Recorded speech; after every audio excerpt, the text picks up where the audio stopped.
शिवमजीवं दभं जिणवरवसहेळजेळडिदिठं देविन्दविन्दवन्दं वन्दे तं सर्वदा शिरसा। द्रव्य संग्रह जी ग्रंथ और गाथा नंबर 4 पर हम लोग गुरुदेव श्री के प्रवचन के माध्यम से स्वाध्याय कर रहे हैं। हाँ दीदी, कल ये पूरा हुआ था नहीं? हाँ, कल 46 नंबर पेज पर सेकंड लास्ट पैराग्राफ है। इसमें चर्चा आई है, बहुत इम्पोर्टेंट चर्चा है। पूरी तत्व ज्ञान की विधि गुरुदेव श्री ने दी है कि ये तत्व ज्ञान भी कैसे हो, है ना। ये चर्चा अपनी यहाँ पर आ रही है। तो क्या बोल रहे हैं कि द्रव्य पर्याय को जानकर, मतलब परिपूर्ण वस्तु को जानकर, अब वस्तु कैसी है? सामान्य विशेषात्मक। वस्तु कैसी है? सामान्य विशेषात्मक। जो सदा एक रूप रहे वो सामान्य, और जो उसका कार्य है, उत्पाद व रूप है, ये विशेष। तो कह रहे हैं द्रव्य पर्याय को जानकर, सामान्य विशेषात्मक वस्तु को जानकर अब सामान्य का अवलंबन करना, यह तो धर्म की बात है। अब सामान्य का अवलंबन किस प्रकार करना? कि ध्रुव स्वभाव चिदानंद की महिमा जानकर पर्याय को उसमें अंतर्मुख करना। कल भी चर्चा आ गई थी इतनी, तो अंतर्मुख करना ये करने की भाषा है, निश्चय सहित व्यवहार का उपदेश है। लेकिन जिन जीवों को अन्य किसी की महिमा नहीं आती, वस्तु स्वरूप समझकर एक त्रिकाली ध्रुव की महिमा आती है ना। ध्रुव ध्रुव ध्रुव ध्रुव ध्रुव की महिमा आती है तो पर्याय सहजपने अंतर्मुख होती है। आई बात ख्याल में? अभी देखो, इस बात का स्वयं विचार करो, अपनी परिणति में चेक करो कि अभी भी हमें किसकी महिमा है? अच्छी गाड़ी की महिमा है, अच्छे बंगले की महिमा है, धन की महिमा है, स्वस्थ शरीर की महिमा है, कि शुभ भावों की महिमा है। ओहो, हमारा ऐसा भाव, ऐसा भाव, हम तो ऐसी क्रिया करते, ऐसा भाव रखते, डॉट टू डॉट पानी छानते, डॉट टू डॉट रात्रि भोजन का त्याग करते, डॉट टू डॉट मर्यादा पालते। देखो देखो भैया, कितने कितने महिमाशाली परिणाम। तो अन्य की महिमा में ध्रुव की महिमा छूट जाती है। अब जहां और कुछ नहीं दिखाई दे रहा है ना, बस एक ध्रुव गायक, मेरे तो एक गायक भाव, दूसरों न को, है ना। दुनिया के लिए माँ एक है। माँ कितनी होती है? एक। लेकिन बच्चे के लिए माँ ही सारी दुनिया है। समझ आ रही बात? हाँ जी, हाँ। ऐसे इस ज्ञान के लिए एक गायक ही सारी दुनिया है, उसकी पूरी दुनिया एक गायक। खाना पीना, उठना बैठना, ओढ़ना बिछाना, सब कुछ एक गायक गायक गायक गायक। ऐसी गायक की महिमा, ओहो, मैंने अब तक अपने को नहीं जाना था। कल चर्चा आई थी लास्ट में, भेद विज्ञान की 3 परिभाषाएं। बोलो कौन बताएगा? भेद ज्ञान की 3 परिभाषा। जिस क्रम से बताई थी उसी क्रम से अनम्यूट करके बताइए। मैं पहले बताऊं। हाँ बताइए। सबसे पहले वस्तु स्वरूप का यथार्थ ज्ञान करें। बराबर। सेकंड पॉइंट, रहस्य का विशेष ज्ञान करें। ओके, रहस्य का विशेष ज्ञान। थर्ड पॉइंट, मैं बताऊं। हाँ बोलिए। जिस ज्ञान में मैं नायक हूँ ऐसी महिमा आती है जीनवाणी के ज्ञान से सब लोकालोक सुवाणी को उसका इतना ही है। जिस ज्ञान में मैं नायक हूँ ऐसी महिमा आती है। ग्रहण होता है, ऐसा ग्रहण। ज्ञान में ज्ञायक का ग्रहण हो गया। ग्रहण हो गया मतलब मैं ज्ञायक हूँ ऐसा जान ली। अब बोलो, एक ही व्यक्ति तीनों पॉइंट एक साथ बोलेंगे, कौन बोलेंगे? बोलिए, कोई अनम्यूट करके बोलिए प्लीज।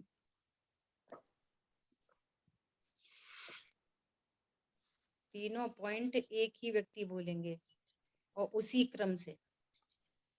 दीदी मैं बोलता हूँ। अच्छा, वस्तु स्वरूप का यथार्थ ज्ञान, रहस्य का विशेष ज्ञान, जिस ज्ञान में मैं ज्ञायक हूँ ऐसा ग्रहण। हाँ, जिस ज्ञान में मैं ज्ञायक हूँ ऐसा ग्रहण, है ना? पन्ना गांधी जी बोलेंगे तीनों पॉइंट, बोलिए।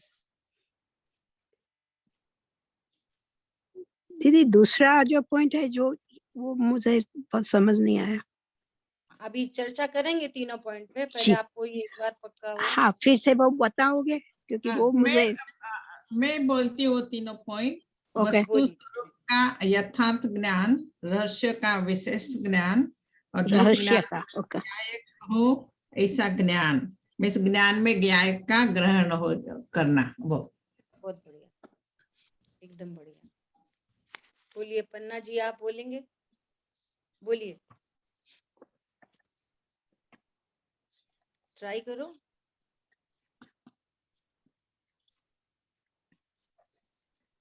नहीं अनम्यूट करो, you have to do unmute. या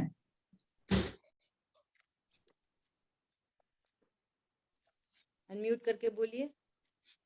आप तो रोज ही बोलते हो, आप बोलो आप कुछ ना कुछ। हाँ,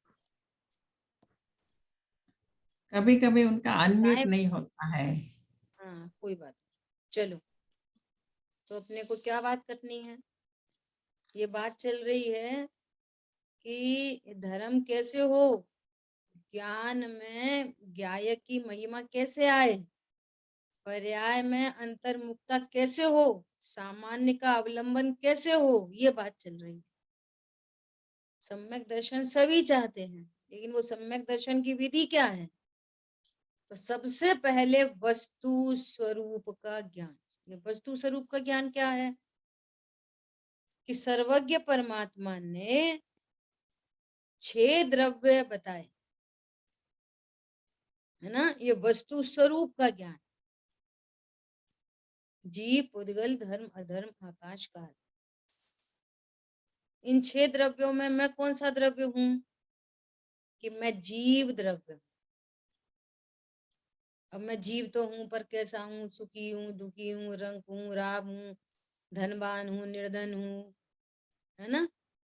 मैं सुखी दुखी, मैं रंग राब, मेरे धन गृह गोधन प्रभा, मेरे सुत तीय, मैं सबल दीन, बेरूप सुभग मूरख प्रवीण। ऐसा जीव नहीं हूं मैं। तन उपजत अपनी उपज जान, तन नशत आपको नाश मान। ऐसा जीव नहीं हूं मैं, उत्पन्न नाश होने वाला, है ना? तो फिर मैं कैसा जीव हूं?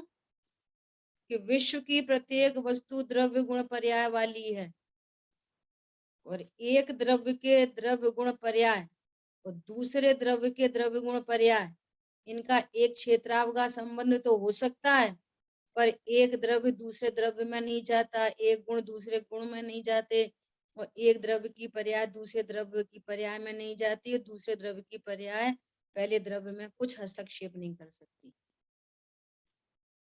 तो फिर क्या उसका अर्थ निकला? ये वस्तु स्वरूप का ज्ञान चल रहा है कि मैं जीव हूं और मैं कैसा हूं, द्रव्य गुण पर्याय वाली वस्तु। ये वस्तु स्वरूप का ज्ञान, अर्थात द्रव्य गुण पर्याय वाली वस्तु हूं, इसका अर्थ क्या है? चेतन, चैतन्य आदि गुण और चेतना पर्याय, ऐसा द्रव्य गुण पर्याय वाली वस्तु। तो अब मेरी पर्याय में तो राग द्वेष उत्पन्न हो रहे हैं। मैं शरीर नहीं, कर्म नहीं, संयोग वाला नहीं, ये वस्तु स्वरूप का ज्ञान कि तुम द्रव्य गुण पर्याय वाली वस्तु हो। और पर्याय में जो राग आदि भाव उत्पन्न हो रहे हैं, ये मेरा त्रैकालिक स्वभाव नहीं, ये परिणाम घटते बढ़ते हैं, और मैं तो सदा एक रूप रहता हूं। अनंत गुण, अनंत शक्ति, अनंत धर्म युगल, इनमयी सदा एक रूप, न घटता हूं न बढ़ता हूं। अगुरु लघुत्व गुण की परिभाषा है ना। ओहो, रहस्य का विशेष ज्ञान, रहस्य पता चल गया, ये हुआ रहस्य का विशेष ज्ञान। उससे पूर्व तक क्या था? वस्तु स्वरूप का ज्ञान, वस्तु स्वरूप समझ रहे थे। भगवान ने इस विश्व में 6 द्रव्य कहे, 7वां कोई द्रव्य नहीं। जीव, उद्गल, धर्म, अधर्म, आकाश का। इन 6 द्रव्यों में मैं जीव हूं, और विश्व की प्रत्येक वस्तु द्रव्य गुण पर्याय वाली है, ये वस्तु स्वरूप का ज्ञान। मैं भी द्रव्य गुण पर्याय वाली वस्तु हूं, चैतन्य, चैतन्य और चेतना पर्याय। समझ आ रही बात? इसका अर्थ क्या हुआ कि मैं अभी संयोग शरीर कर्म वाला नहीं, परंतु कषाय तो मेरी पर्याय में उत्पन्न हो रही है। अज्ञान, मोह, राग, द्वेष मेरी पर्याय में उत्पन्न हो रहे हैं। अब रहस्य पता चला कि हाँ, पर्याय में मोह राग द्वेष की उत्पत्ति तो हो रही है, पर ये तुम्हारा त्रैकालिक स्वरूप नहीं, ये तुम्हारा वास्तविक स्वरूप क्या है? कि भगवान है और भगवान बना रहता है। प्रभुत्व शक्ति की परिभाषा, अपनी प्रभुता से, अखंडपने, स्वतंत्रता से शोभायमान, ऐसा मैं प्रभु तत्व हूं। प्रभु अपनी प्रभुता से अखंडपने शोभायमान, मेरी प्रभुता को कोई खंडित नहीं कर सकता। Nobody can. न द्रव्येन खंड्यामी, न क्षेत्रेन खंड्यामी, न कालेन खंड्यामी, न भावेन खंड्यामी। ऐसा अखंड पदार्थ हूं मैं। ये रहस्य का पता चल गया। ओहो, मैं तो ये समझ रहा था मैं पत्नी बच्चों वाला हूँ। नहीं नहीं, वो तो भिन्न द्रव्य। और मैं तो स्त्री पुरुष हूँ। नहीं, स्त्री पुरुष पुद्गल की रचना, असमान जाति द्रव्य। कर्मों से बधाऊं, अरे अमूर्तिक मूर्तिक में कैसे बन सकते हैं? अच्छा अच्छा, मैं तो राग द्वेष वाला हूँ। अब ये रहस्य पता चल गया, कर्म रागादि भी रहते बाहर। रहस्य का पता चल गया। बैठ पाए कदापि न अंदर, अंतरंग में सदा अविकारी। ये रहस्य की बातें चल रही हैं, रहस्य की बातें। हमें उनके घर का रहस्य पता चल गया, वे लोग कैसे सुखी रहते हैं। हमें उनके घर का रहस्य पता चल गया, वो इतने धनवान क्यों हैं। बहुत ऊपर की कमाई है इनका, धंधा ऐसा ही है 2 नंबर का। रहस्य पता करते ना लोग दूसरों के घरों का, ऐसे निज घर का रहस्य पता करो। यहाँ रहस्य है। क्या रहस्य है? कर्म राग आदि रहते बाहर। नित्यम कर्म कलंक पंक विकलो, देवा स्वयं शाश्वत। यहाँ शाश्वत देव विराजमान। ये रहस्य का ज्ञान। और जैसे ही रहस्य पता चला, परिणति आनंदित हो गई। ज्ञान में ज्ञायक का ग्रहण हो गया। ओहो, संयोग शरीर कर्म की बात तो छोड़ो, मैं तो कषाय रूप कभी नहीं हुआ, परिणति आनंदित हो गई। समझ में आ रही है बात? ये पर्याय स्वभाव सन्मुख हो गई और ज्ञान में ज्ञायक का ग्रहण हो गया। ये सामान्य का आविर्भाव हो गया, विशेष का तिरोभाव हो गया। शाश्वत देव की प्रीति हो गई और क्षण का पर्याय की प्रीति छूट गई। सारे अपराध क्षम्य हो गए, आनंद हो गया, आनंद आनंद आनंद। समझ आ रही बात? ये तीनों पॉइंट, वस्तु स्वरूप का ज्ञान, रहस्य का विशेष ज्ञान, और जिस ज्ञान में मैं ज्ञायक हूं ऐसा ग्रहण होता है। इसको कह रहे हैं, क्या कह रहे हैं कि ध्रुव स्वभाव चिदानंद की महिमा जानकर पर्याय को उसमें अंतर्मुख करना, इसका नाम सामान्य का अवलंबन है। वस्तु सामान्य विशेषात्मक है, तो विशेष को किया गौड़ और सामान्य का किया मुख्य। और जहां सामान्य मुख्य हुआ, बस देख लो, विशेष को देखते से ही राग द्वेष होते हैं। समझ आ रही बात? हम ऐसे मान लिया कोई करोड़पति है, तो वो अपने को विशेष जानेगा ना, औरों से विशेष, मैं तो करोड़पति हूं। तो बस जहां आपके ज्ञान में वो विशेष का आविर्भाव हुआ, अब राग द्वेष चालू। और जहां सामान्य का आविर्भाव, अरे मैं भी मनुष्य हूँ, ये भी मनुष्य है, तो दुनिया भी कहती है ये डाउन टू अर्थ है, भले लोग हैं। सामान्य में क्या होता है? सहजता होती है। सामान्य के आविर्भाव में आनंद होता है, और विषय अपने को विशेष रूप देखने पर राग द्वेष होते हैं। ये वस्तु का स्वरूप है। ऐसे ही यहाँ विशेष को गौड़ किया और सामान्य का आविर्भाव किया। भाषा है किया, और स्वरूप ऐसा है कि जिसके ज्ञान में सामान्य की महिमा आती है तो परिणति सहज ही स्वभाव सन्मुख होती है। इसलिए बहुत इंपॉर्टेंट बात है, राग द्वेष नहीं मिटाना, कर्मों को नहीं मिटाना, बाहर में कुछ करना धरना नहीं,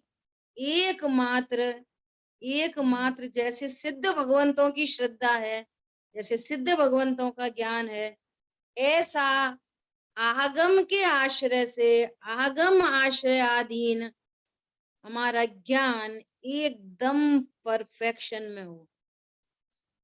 देव शास्त्र गुरु की निशंक ज्ञान श्रद्धा और अपनी निशंक ज्ञान और श्रद्धा, ऐसा निशंक ज्ञान श्रद्धा सम्यक दर्शन को लेके आता है और निशंकित आदि अंग प्रकट हो जाते हैं।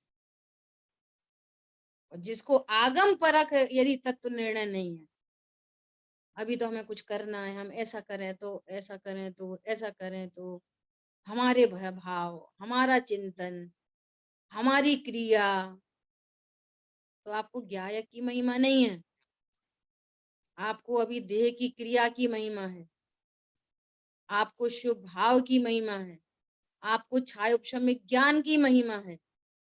तो इनकी महिमा में भगवान आत्मा की महिमा तिरोभूत हो जाती है। और जिसको भगवान आत्मा की महिमा नहीं है, वो कभी सुख शांति से नहीं रह सकता, रह ही नहीं सकता सुख शांति से। धर्म और कोई दूसरी तीसरी चीज नहीं है, धर्म मतलब सुख शांति। और क्या चीज है धर्म? बोलो। शांति हो गई, मैं परिपूर्ण हूं, मुझे कुछ करना धरना नहीं है, मैं ज्ञाता वस्तु हूं, बस परिणति निश्चिंत है। ये सामान्य का अवलंबन, जिस ज्ञान में ज्ञायक का ग्रहण हो गया, मैं ज्ञायक हूं ऐसा ग्रहण हो गया। ज्ञायक के ग्रहण में भी भेद है, मैं पर्याय और वो ज्ञायक, ऐसा भेद में भी काम नहीं चलेगा। अभय जी भाई साहब ने पूजा प्रक्षाल पाठ में लिखा है, हो अभेद का लक्ष्य भेद का करता वर्जन, शुद्ध वस्त्र से जल कण का करता परिमार्जन, हो अभेद का लक्ष्य, भेद का करता वर्जन। अब कोई भेद नहीं, दो नहीं दिख रहे, ज्ञान और ज्ञायक दो नहीं दिख रहे, बस एक ज्ञायक। चैतन्य चैतन्य भास रयो रे, बस चैतन्य चैतन्य भास रहे। समझ आई बात? आगे तीनों पॉइंट ख्याल में आ गए। वस्तु स्वरूप का ज्ञान, रहस्य का विशेष ज्ञान, और जिस ज्ञान में मैं ज्ञायक हूं ऐसा ग्रहण होता है। बहुत सुंदर। क्लियर? अभी क्या कह रहे हैं? इसका नाम सामान्य का अवलंबन है। विशेष कहाँ चले गए? विशेष का नाश हो गया, विशेष अपने स्थान पर हैं। विशेष, क्योंकि वस्तु तो सामान्य विशेषात्मक है, विशेष कहीं चला नहीं जाएगा, लेकिन विशेष की दृष्टि छूट जाती, सामान्य की दृष्टि हो जाती। बस इतनी बात है, इसका ही नाम है सामान्य का अवलंबन। एक बात। दूसरी बात बहुत इंपॉर्टेंट, जो लोग गंभीरता से स्वाध्याय करते हैं वो इस पॉइंट को समझेंगे कि सामान्य का अवलंबन सामान्य नहीं करता, सामान्य का अवलंबन विशेष ही करता है। समझ आ गई बात? कौन बोलेगा, किसको समझ में आई? बोलो। सामान्य का अवलंबन करने वाला कौन है? पर्याय, ज्ञान की पर्याय। हाँ, विशेष। विशेष विशेष ही सामान्य का अवलंबन करेगा, सामान्य सामान्य का अवलंबन नहीं करता। वो तो वो निष्क्रिय तत्व है, ध्रुव तत्व है, अपरिणामी तत्व है, वो कुछ नहीं करता। बॉस है वो तो, बॉस। और वो विशेष पर्याय बहुत इंपॉर्टेंट, वो विशेष पर्याय अपने विशेष पने तिलांजलि देके सामान्य को ग्रहण करता है। क्या बोला? वो विशेष पर्याय अपने विशेष पने को तिलांजलि देके सामान्य को मुख्य करता है, अपने को सामान्य रूप ही जानती। ऐसा, ये मैं सामान्य हूं, मैं विशेष नहीं, मैं सामान्य हूं। जैसे वो लड़की 20-25 साल मायके में पली, अब वो जैसे ही रिश्ता पक्का हुआ, वो अपने को उसी घर का ऐसा ग्रहण करती है, अपने को अभेद रूप स्वीकार करती है, अपने को पूरी तरह से सबमिट करती है, समर्पित। तब उसको रत्नत्रय की निधियां मिलती हैं, घर की चाबी। भेद बना के रखे जो, मेरा मायका, तुम्हारे यहाँ तो ऐसा, तुम्हारी मम्मी ऐसी, मेरी मम्मी ऐसी, तुम्हारे पापा ऐसे, मेरे पापा ऐसे। समझ आ रही है बात? जो विशेष पर्याय सामान्य पर समर्पित नहीं होती, तो वो लौकिक में भी घर नहीं चलते। ये तो पारलौकिक बात है। ठीक है?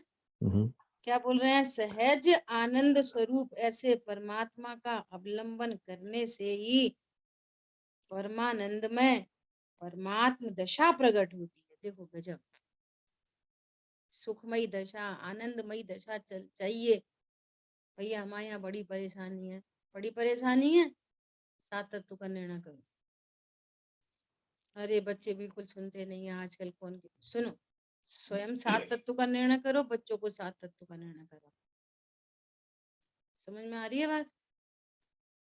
अरे भैया बहुत रोग है, डॉक्टर ने बोला कैंसर हो गया है, अब देखो कितने दिन। सुनो, सात तत्व का निर्णय करो, गारंटी से सुख होगा, गारंटी। ऐसा लगता है कि सुखी होने के लिए 6 द्रव्य 7 वस्तु स्वरूप का ज्ञान चाहिए, रहस्य का ज्ञान चाहिए, ज्ञान में ज्ञायक का ग्रहण चाहिए, ऐसा भाषित होता है? बोलो। होने लगा दीदी। बहुत बढ़िया, बहुत बढ़िया, ये ऐसे आंसर चाहिए। ऐसा क्या बोल रहे हैं? सहज आनंद स्वरूप ऐसे परमात्मा का, सहज आनंद स्वरूप ऐसे परमात्मा का अवलंबन करने से ही आपको परमानंद चाहिए ना। हमें तो बहुत मजा, इतना एक्साइटमेंट, इतना एक्साइटमेंट चाहिए ना परमानंद दशा।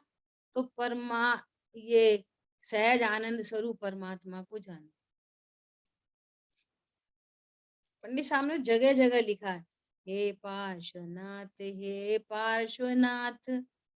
तुमने हमको यह बतलाया, निज पार्श्वनाथ में स्थिरता से। आगे की लाइन क्या है? सम्यक सुख होता सिखलाया। मैं कौन हूँ? मैं पार्श्वनाथ हूँ। पार्श्वनाथ के नाम पर क्या दिखता है? वो मूर्ति और उसके ऊपर सर्प का चिन्ह, फण बना हुआ, उस पार्श्वनाथ। भैया अभी तो देव दर्शन करने भी नहीं आए, पार्श्वनाथ के नाम पर मूर्ति और फण दिखाई दे रहा है, तो अभी तो देव ही नहीं दिखे।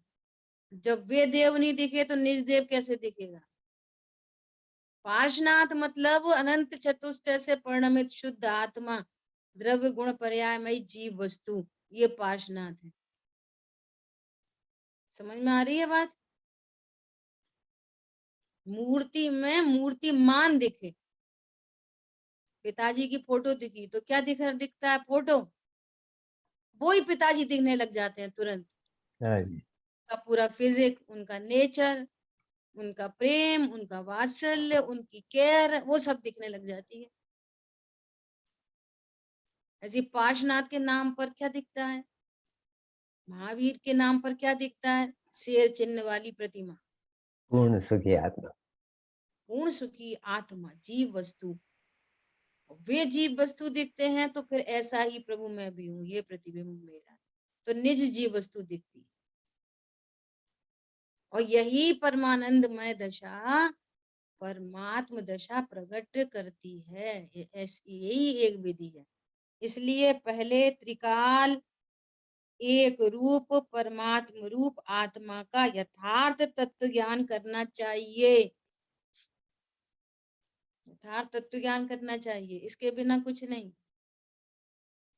6 आवश्यक में देव पूजा, निज देव को जानने के लिए, गुरु उपास्ति अपनी गुरुता को जानने के लिए, स्वाध्याय स्व के अध्ययन के लिए, संयम अतीन्द्रिय महापदार्थ को जानने के लिए, तप तप इच्छाओं के निरोध के लिए, एकाग्र चिंता निरोधो ध्यान, तप, और दान ज्ञान में मैं ज्ञायक हूं, ऐसा ज्ञान अपने आप को समय का दान दे तो ज्ञायक रत्नत्रय की निधियां दे।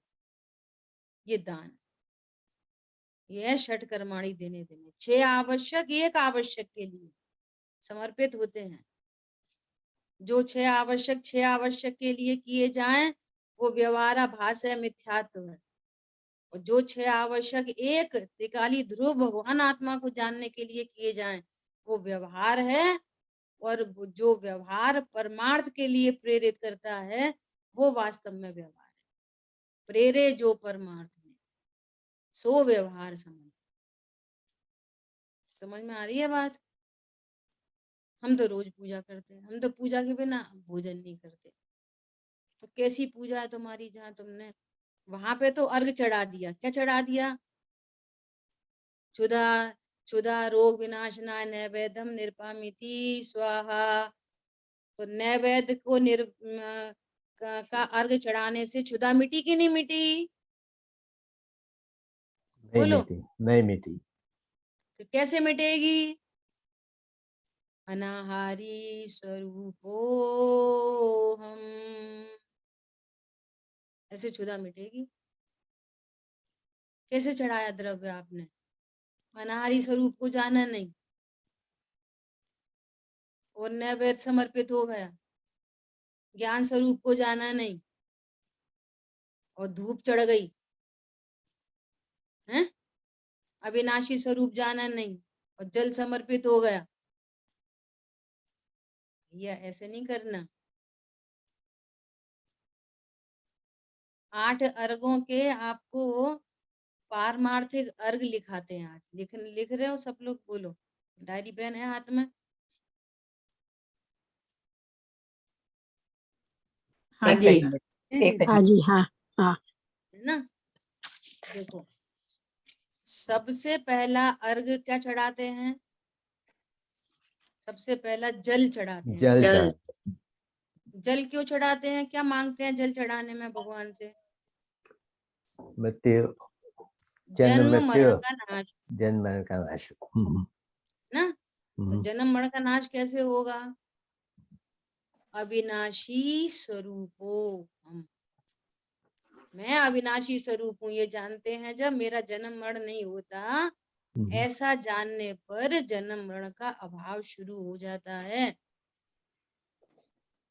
जब से स्वसन्मुख दृष्टि हुई, अविनाशी गायक रूप लखा, शाश्वत अस्तित्व स्वयं का लग कर जन्म मरण भय दूर। समझ में आ रही है बात? हाँ जी, जन्म मरण का नाश कैसे होगा? मैं जानूंगा जन्म जैसे मरण क्यों हो रहे हैं? अच्छा, जन्म मरण क्यों हो रहे हैं? प्रश्न है। अज्ञान, मैं जानता अपने को नहीं कि मरने मैं जीने वाला, अविनाशी।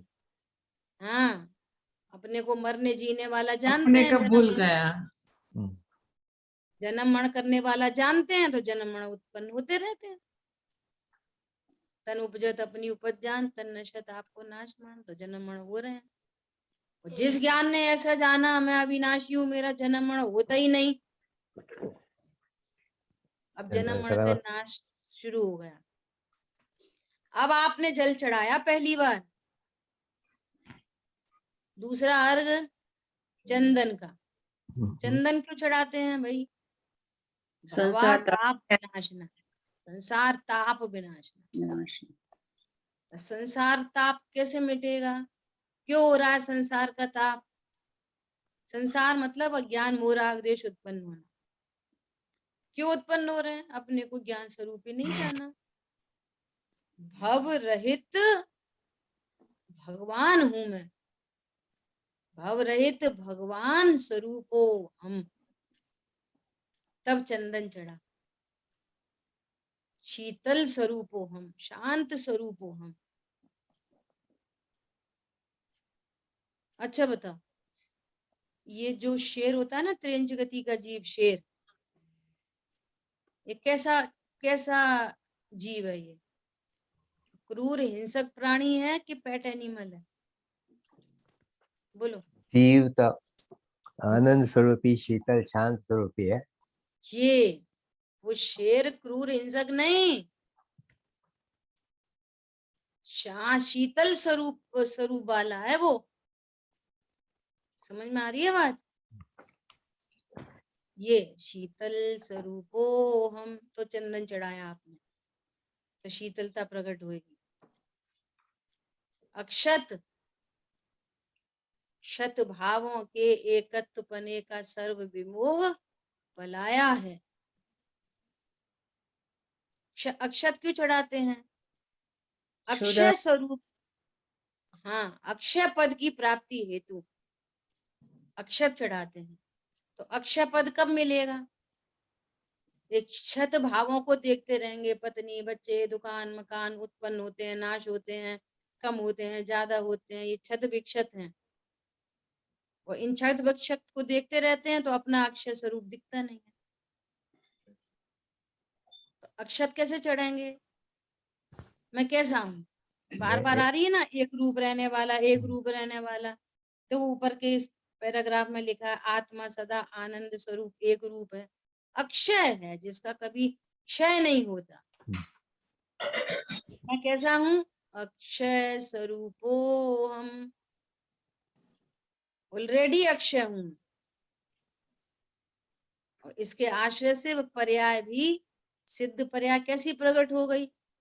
ऐसा उत्पाद हो गया जिसका कभी विनाश नहीं होगा, ऐसा विनाश हो गया जिसका कभी उत्पाद नहीं होगा। ऐसी सिद्ध दशा भी ध्रुव हो गई, हर समय सिद्ध सिद्ध सिद्ध सिद्ध। ये अक्षय पद की प्राप्ति हो गई, जैसा द्रव्य वैसी पर्याय। समझ आ रही बात? फिर अक्षत के बाद पुष्प। पुष्प क्यों चढ़ाते हैं? काम बाण विध्वंस न है पुष्पम निरपामीति स्वाहा। ये काम क्या है? इच्छाओं की उत्पत्ति। इच्छा क्यों उत्पन्न होती है?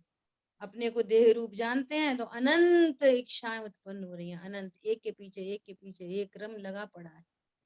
एक इच्छा पूरी नहीं होती, तृष्णा की खाई खूब भरी पर रिक्त रही वह रिक्त रही, है ना? तो मेरे स्वरूप में कितनी इच्छाएं हैं? बोलो, स्वरूप को भूलने से इच्छा उत्पन्न होती है, और स्वरूप पूरा है। निष्काम स्वरूप है। पंडित साहब की रचना पूजा में इस प्रयोग मिलेंगे आपको। निष्काम परम ज्ञायक प्रभुवर जब से दृष्टि में आया है, निष्काम स्वरूपो हम। तब आपका पुष्प चढ़ेगा। समझ आई बात? ऐसे पूजा करना, निष्काम स्वरूपो हम। जल चंदन अक्षत पुष्प नैवेद्य अनाहारी स्वरूपो हम। क्षुधा का अभाव अनाहारी स्वरूप को जानने पर होता है। 18 दोषों से रहित हो जाते हैं। इसी स्वभाव के आश्रय से 18 दोषों से रहित हो गए। हो गए कि नहीं हो गए? सर्व क्षुधा का नाश किससे होगा? बोलो, अशुद्ध भोजन करने से कि शुद्ध भोजन करने से? दोनों से नहीं होता। बोलो, गजब है। अब तो हम शुद्ध भोजन करने लगे। प्रभु, तुमने कभी एक कण नहीं खाया, तुम कहाँ बहुत शुद्ध भोजन अशुद्ध भोजन। समझ आ रही है बात? हाँ जी। अनाहारी स्वरूप हो। जब आप अर्घ चढ़ाओ तो अपना स्वरूप याद आए बार बार, तो देव पूजा हो। निज आत्म तत्व की प्राप्ति हेतु हे प्रभुभर करता पूजन, शुद्धात्म प्रवाह जो अनुपम फल में उसे खोजने आया हूं। जब मैं आता आप ढिंग निज स्मरण सुहाए, मोह तड़क कर टूट पड़े तब साल तक फल पूजा तेरी। पूजा बहुत की लेकिन सार्थक नहीं हुई, है ना? इसके बाद धूप, सब कर्मों का, अष्ट कर्म का उसके नाश। बाद दीप आएगा। दीप, दीप, सॉरी, दीप। दीप से क्या होता है? वो ज्ञान अंधकार, स्वरूप हम। मोह का नाश। अंधकार, अंधकार नाश कर। इसलिए मैं दीप समर्पित करता हूँ। तो मोह क्या है? बोलो, एक लाइन में बोलो, मोह क्या है? मैं शरीर हूँ, ये मोह है। मैं स्त्री हूँ, मैं पुरुष हूँ, मैं करता हूँ, मैं भोगता हूँ, मेरे बच्चे हैं, मैं घर संभालता हूँ, मैं ऐसा चलाता हूँ, मैंने संभाल लिया, मैं नहीं कर पाया, मैंने मार दिया, मैंने जिला दिया, ये मोह है। ये मोह कैसे नाश होएगा? ज्ञान ज्ञान स्वरूप से। स्वरूप। मैं शरीर हूं कि मैं ज्ञान हूं? मैं ज्ञान हूं, ज्ञान स्वरूप हूं। तब आपका दीप चढ़ेगा और मोह का नाश होगा। ठीक है? अब धूप। धूप क्यों? अष्ट कर्म विनाशना। अष्ट कर्म का नाश कैसे होगा? मैं कर्मों से बंधा हूं ऐसा जानने पर कर्मों का नाश होगा? नहीं। वो अबद्ध, अस्पष्ट, अनन्य, नियत, अविशेष, असंयुक्त हूं, निष्कर्म स्वरूपो हम। तब आपने धूप चढ़ाई। और मोक्ष फल प्राप्त है, फलम निरपामीति स्वाहा। तो मोक्ष फल कैसे प्रकट होएगा? मोक्ष मतलब द्रव्य पूर्ण कर्म आनंद। भाव दो कर्म से रहित दशा प्रकट होना सो मोक्ष है। अनंत गुणों की शुद्ध पर्याय प्रकट होना मोक्ष है ना। अस्थि से अनंत गुणों की शुद्ध पर्याय प्रकट होना सो मोक्ष है, और नास्ति से द्रव्य कर्म भाव कर्म नो कर्म का अभाव होना सो मोक्ष है। तो कैसे होगा वो मोक्ष दशा? अभी यहाँ पे आई रही है बात। पहले त्रिकाल एक रूप परमात्म स्वरूप आत्मा का यथार्थ तत्व ज्ञान करना। क्या करना? मुक्त स्वरूपो हम, मैं वर्तमान में कैसा हूं? मुक्त स्वरूप हूं। त्रिकाली ध्रुव भगवान आत्मा द्रव्य कर्म भाव कर्म नो कर्म से शून्य है। इस स्वरूप को जानते हैं तो पर्याय में भी वो दशा प्रकट होती है। ठीक है, ऐसा इस तरह से आपने अर्घ चढ़ाया। ये तत्व बता दो दीदी लास्ट में अर्घ अनर्घ पद प्राप्त है। अनर्घ अनर्घ मतलब जिसका कभी नाश न हो। तो इस अनर्घ पद की प्राप्ति कैसे होगी? बोलो। मेरा अनर्घ स्वरूप हूँ मैं घटता बढ़ता नहीं हूँ। मेरा कभी, मैं जन्मा नहीं, मेरा नाश कभी नहीं होता है ना। ये जो सातों अभी अपन ने अभी अर्घ देखे, ये एक त्रिकाली ध्रुव भगवान आत्मा के ही विशेषण है। यदि अर्घ अर्घ का ज्यादा विस्तार करो, अर्घ मीन्स क्या? अर्घ मतलब जैसे किसी को समर्पित करते हैं ना, ये एक समर्पण का भाव है अर्घ। और कल आपको पूछ के बताएंगे, ठीक है। जैसे व्याकरण से शब्दार्थ क्या है ये आपको कल पूछ के बताएंगे। जैसे अपन तीन लोग के नाथ के पास जा रहे हैं, अपन कहीं जाते हैं ना तो कुछ समर्पित करते हैं, तो वो समर्पण का भाव। और क्या विशेष अर्थ हो सकता है इसकी चर्चा कल करेंगे। यहाँ पे क्या बात चल रही है? यथार्थ तत्व ज्ञान करना चाहिए। आगम के अभ्यास से, युक्ति के अवलंबन से यथार्थ तत्व ज्ञान चाहिए। हाँ वो तो हाँ अपन तो क्या है कि हाँ ऐसे नहीं, संशय विपर्य अनध्यवसाय रहित। अब होंगे कुछ अपन को क्या, अपन तो भैया पूजा पाठ करो स्वाध्याय करो, अनध्यवसाय नहीं। तत्व यही है, ऐसा ही है, न अन्य है न अन्य प्रकार है। इस प्रकार तत्व ज्ञान करना चाहिए। इस तत्व ज्ञान के बल से केवल दर्शन प्रकट होता है। बीच में राग आए उसके द्वारा अथवा बाह्य क्रिया कांड के द्वारा केवल दर्शन नहीं होता। 28 मूल गुणों का निरतिचार पालन, उस बाह्य क्रिया कांड से तो कैसी कैसी बातें लिखी हैं। उस बीच में राग आए, 28 मूल गुण पालन करने का भाव आए, अणुव्रत पालन करने का भाव आए, उत्पन्न होता हुआ शुभ दुष्ट है, अनिष्ट है, घातक है, वो उत्पन्न होता हुआ शुभ परिणाम और बाह्य क्रिया ये मोक्ष की सामग्री नहीं है। क्या बोला? देह की क्रिया और उत्पन्न होता हुआ शुभ भाव ये मोक्ष की कारण रूप सामग्री नहीं है। ये तो मोक्ष के विरोधी भाव है। समझ में आ रही है बात? नहीं आ रही? जी दीदी, ये तो विकार है। हाँ, ये मोक्ष के विरुद्ध भाव है। अपन कह रहे हैं कि भैया महाव्रती हुए बिना, अणुव्रती हुए बिना।